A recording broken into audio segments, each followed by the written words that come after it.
Hi, this is Brian Kim. I'm going to share with you case number 72 in the best way to do cataract surgery series. This is a moderately dense lens, and you're going to see how I'm able to efficiently, systematically, and carefully disassemble this lens using double chop, cross chop, mechanical fracturing, hooking pieces up out of the bag, using the chopper to protect the iris edge with this small pupil. As you can see, the pupil is quite small. The patient also has a strong Bell's reflex. I'm using the cotton tip to center the eye, and then using the corneal marker, which will help me to center and size the rhexis. I'm using the cotton tip again to hold the eye downward, which is towards the left, to make my paracentesis incision, first on the right side and then now on the left side.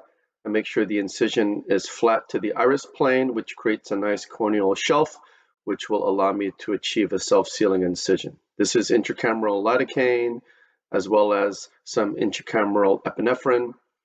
The epinephrine didn't seem to do much, and now this is some dispersive viscoelastic to fill the anterior chamber. This will be the triplanar corneal incision. I make a vertical groove. I place the blade into the deep part of the groove, tunnel through the cornea. Make sure I get right at the deep edge. Tunnel through the cornea, use the cannula to turn the eye towards me, and then enter. Push some more viscoelastic to fill the anterior chamber.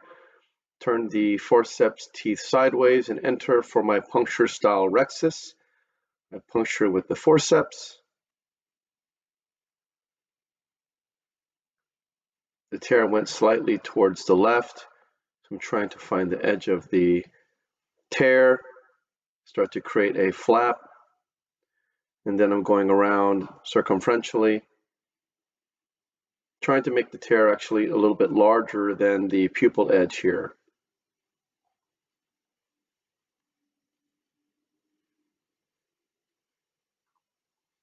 Making a little bit larger than the pupil edge. With these small pupils, you don't have the same level of concerns of getting a run out.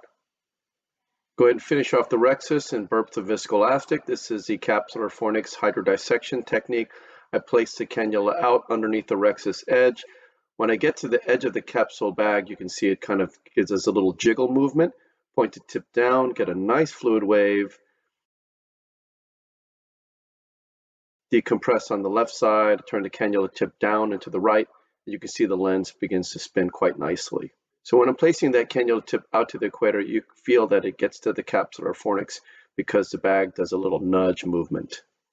I irrigate the surface of the cornea. Lift the incision with the chopper, go in with irrigation off to minimize Descemet's trauma, removing the surface epinucleus material very carefully because I don't want to catch the pupil. Place the chopper underneath the rhexis edge out to the equator. Turn the phaco tip vertically sub-incisionally, bringing the instruments together, crushing and dividing the lens. That's the double chop. Placing the chopper around the right heminucleus, pulling it centrally towards the phaco tip, and that is the cross chop. Cracking the lens, making sure it's separated. Using a little bit of vacuum to grasp that first quadrant, lifting it up, and then crushing it with the chopper. Dividing the lens into smaller pieces, and then emulsifying the lens pieces.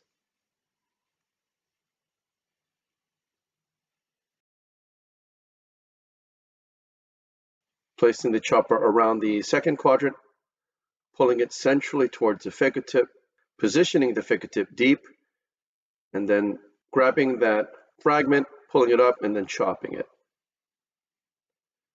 There's still a little remnant of that second quadrant in the bag. So I'm using the chopper to reposition it, protecting the pupil edge, and then lifting it up with a little bit of vacuum, and then emulsifying the lens piece. Turning the second heminucleus in front of me, placing the chopper around the lens piece, pulling it centrally towards the phaco tip, and then dividing that second heminucleus. Placing the chopper around the third quadrant, pulling it centrally toward the phaco tip, and dividing that third quadrant in half. Using a little bit of vacuum to grasp that fragment, and then sandwiching it between the chopper and the phaco tip, and then emulsifying the lens piece. using some vacuum to grab that fragment again, using mechanical fracturing forces to crush the lens pieces into smaller pieces, and then emulsifying the lens pieces. Turning that fourth quadrant in front of me, placing the chopper around the lens piece, pulling it centrally towards the fingertip and dividing the lens piece in half, and then using successive mechanical fracturing forces to crush the lens pieces into smaller pieces, and then emulsifying the lens pieces. And this is the final fragment.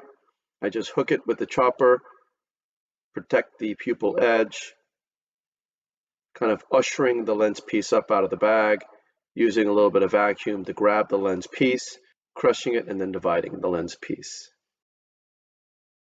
So this is the epinucleus, using some high vacuum to grasp the epinuclear edge. Some of it came up, but some of it didn't. Now I'm using the chopper to protect the pupil edge, and then using some vacuum near it to grasp the epinucleus instead of the pupil. Using the chopper to loosen up some of that epinucleus, and as I do so, I'm able to grasp the anterior portion of the epinucleus with the fingertip, and then it tumbles out very nicely. I take the chopper out, push BSS in, take the fingertip out, and then go in with the INA handpiece.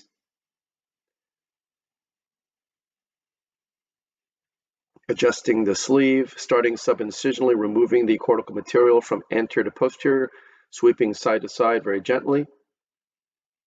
It's important to grasp the anterior portion of the cortex, otherwise you'll have some fine cortical material that's left behind.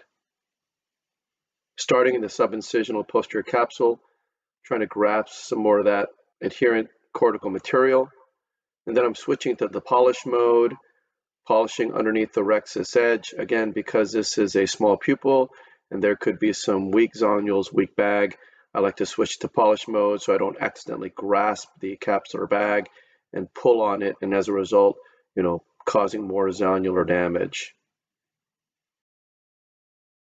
So I'm placing the BSS cannula into the sub-incisional capsular fornix, and I'm pulsing a little bit of BSS in there. It looks fairly clean. I'm injecting some cohesive viscoelastic to fill the capsular bag.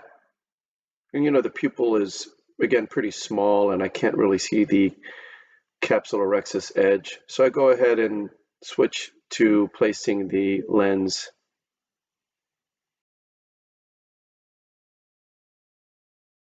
This is a single piece acrylic lens which will go into the capsular bag. I turn the lens so I can make sure I can see the rexus edge, and I'm making sure that the leading haptic is definitely going underneath the rexus edge here. So I quickly transition to the INA as well as the Maltzman. Go in with the INA handpiece, activate irrigation, and then making sure that the trailing haptic goes into the bag. Going underneath the optic with the INA, using the Maltzman to help me turn the lens 90 degrees clockwise, making sure that the lens is completely in the bag by using the Maltzman to retract the pupil edge. I'm definitely in the bag with both haptics, removing the viscoelastic from within the bag, double checking with the Maltzman to make sure that the lens is completely in the bag, polishing underneath the rexus edge, turning the haptics horizontally. I like to do this while I'm in the polish mode, and then removing all the viscoelastic from the anterior chamber. I like to keep the Maltzman in the eye when I do this in case the iris wants to come up into the INA port. And this allows me a final double check to make sure that the lens is completely within the bag. Once all the viscoelastic is removed, I push BSS into the paracentesis incision, pulsing into the angle to make sure there's no viscoelastic hidden within the anterior chamber, and then I'll hydrate my incision. So again, this was a small pupil, somewhat of a dense lens, not very, very dense, but dense enough that requires some level of phaco energy and some level of systematic lens disassembly from within the bag. Because of double chop and cross chop, again, this is under irrigation only. I'm able to very carefully and systematically, but very confidently, chop the lens pieces, divide the lens pieces from within the capsular bag. Again, not using any vacuum, not using any ultrasonic energy to control the lens, just using pure mechanical fracturing forces to crush and divide the lens pieces. Use a little bit of vacuum as well as using the chopper to crush the lens pieces, using the chopper to manipulate lens pieces, pulling them up out of the bag. To me, this is the most efficient and safe way to disassemble the soft lens. So I hope this was helpful to you, and I thank you for your attention.